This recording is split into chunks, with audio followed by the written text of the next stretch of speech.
I listened closely as muffled noises came from outside my bedroom door. Cautiously, I opened my bedroom door and peeked into the hallway. Before I knew what was going on, someone grabbed me and dragged me to the living room where my parents were already tied up and gagged. The masked men quickly tied me up and gagged me as well. One of them threw me over his shoulder, walked outside, and threw me in the back of a van and slammed the door. Hi, my name is Phoebe. Have you liked or subscribed to our channel yet? If not, what are you waiting for? I'll give you a second to do that. And of course to tap that notification bell, so you'll know when we post more videos. Did it? Great.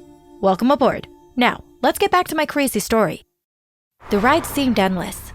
Eventually I woke up in a bedroom, a really nice bedroom.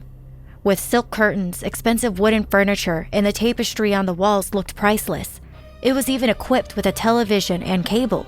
I banged on the door before I searched the room for another escape route, but the windows were nailed shut. There was another door in the room. I ran to it and pulled it open quickly, but my heart sank when I realized that it was a bathroom with a window too small for me to escape. After a few hours, I heard a key turning in the lock. When the door opened, there stood a girl, about 2 years older than I was, and behind her was 2 huge, intimidating-looking men.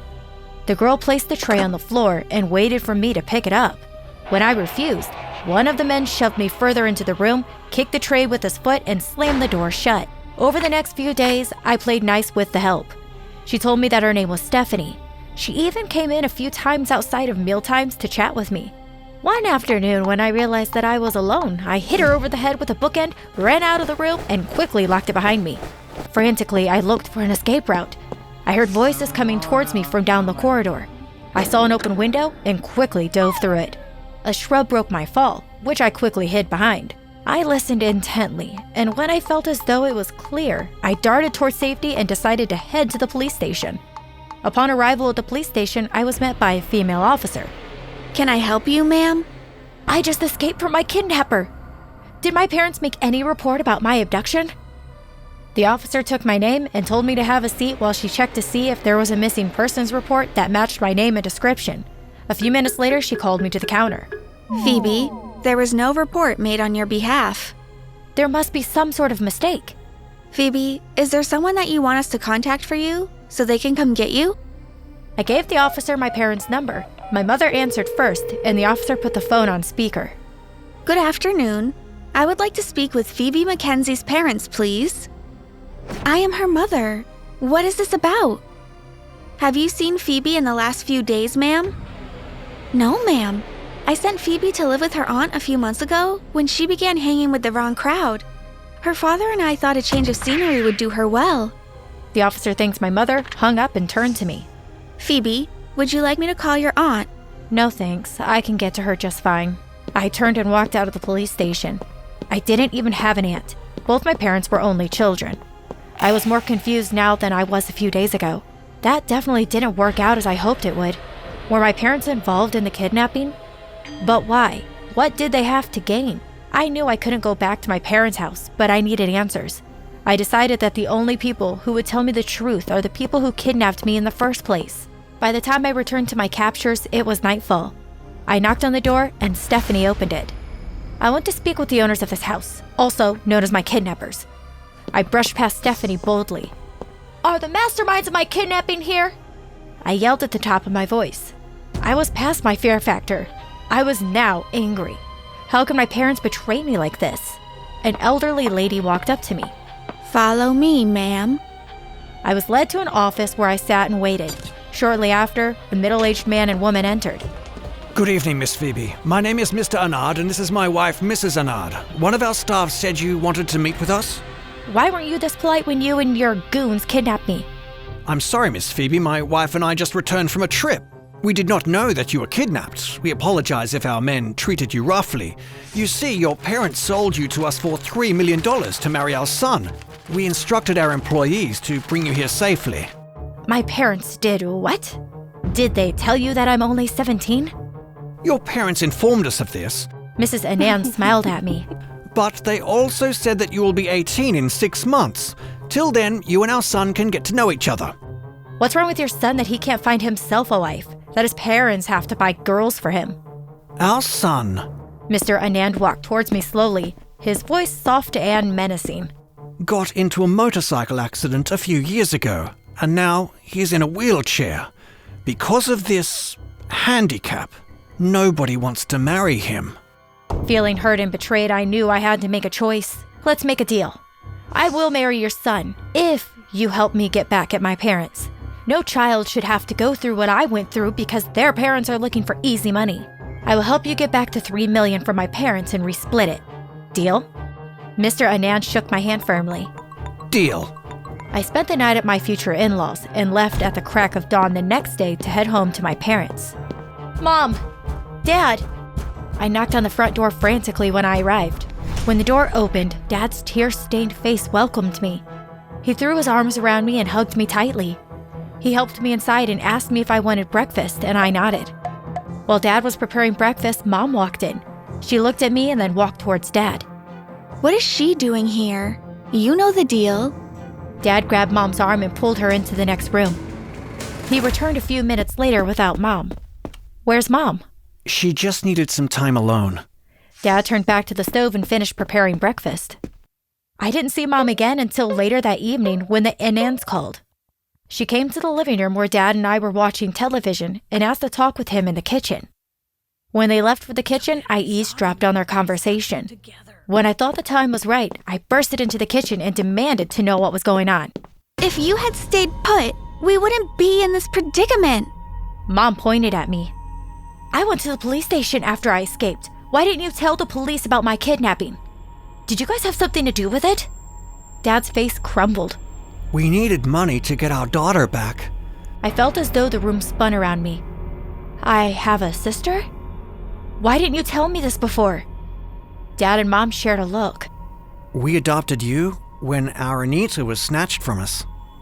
I felt my knees buckle below me, and I sank to the floor with my hand over my face as I burst into tears.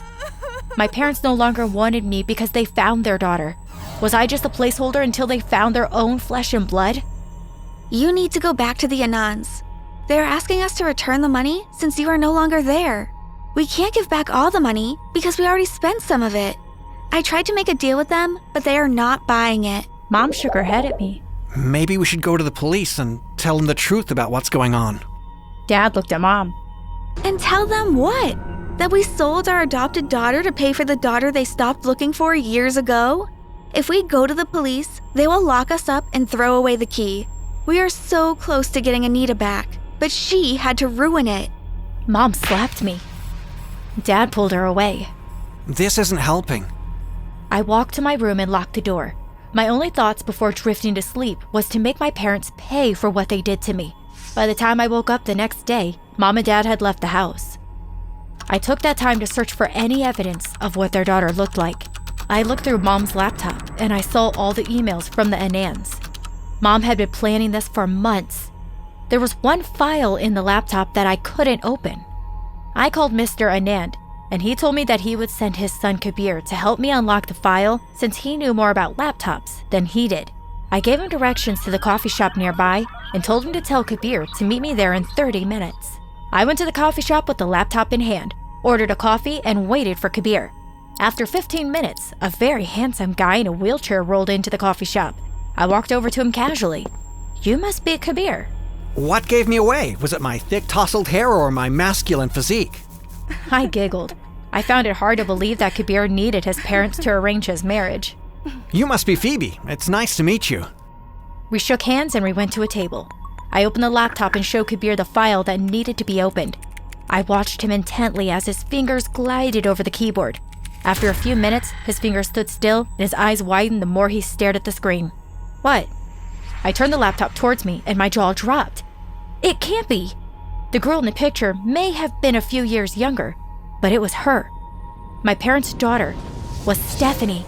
I closed the laptop and made a lame excuse to Kabir that I needed to get the laptop back home before Mom got home.